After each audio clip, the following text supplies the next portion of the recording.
This is the 3D dungeon generator that I made.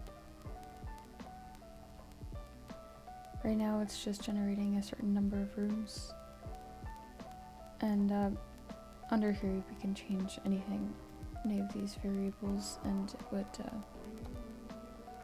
and I have separate sections here for the populator that I added in the end. So I started with the rooms and then connected them with corridors, which would make doors. And then I put water points in them so that they'd be connected. And I also added pawns.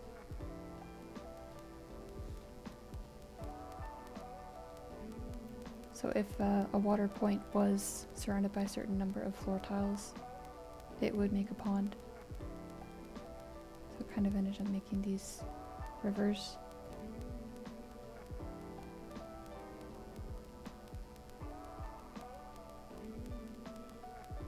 Sometimes there's a lot of points.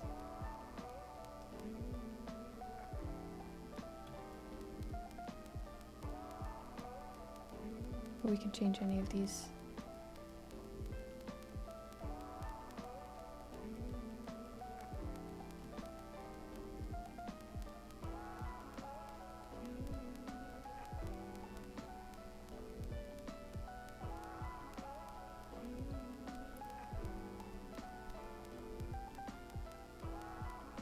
I had a good time doing the all of the input fields here. I have a UI that I use to just get constructors that I set up in the scripts that they're in. And then I would just load whatever I changed.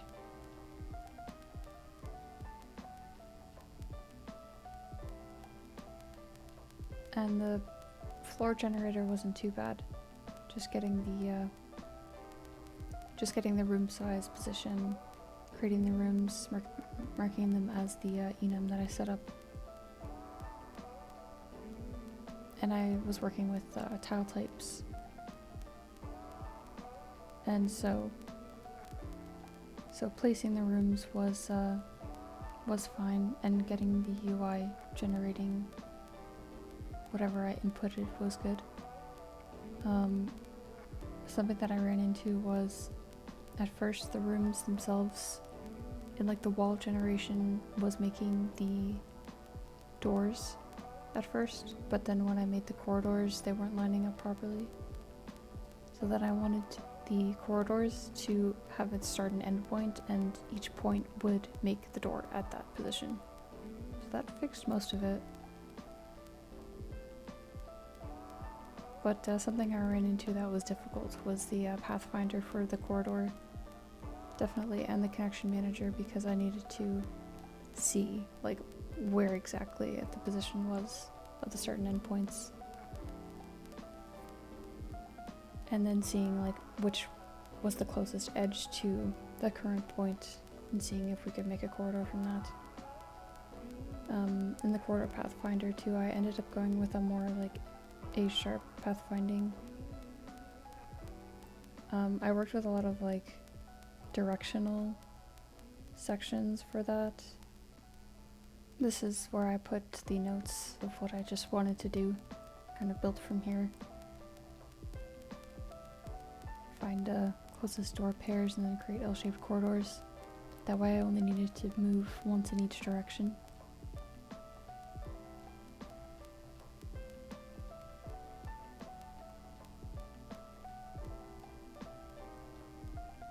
I think if I were to do it again, I would separate this connector, definitely.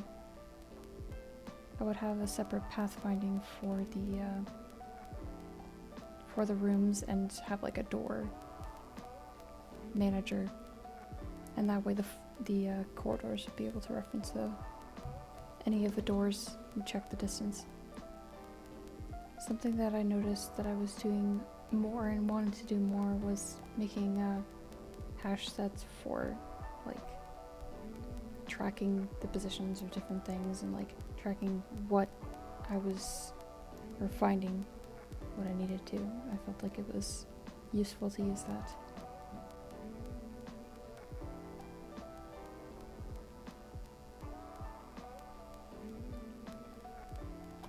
So yeah.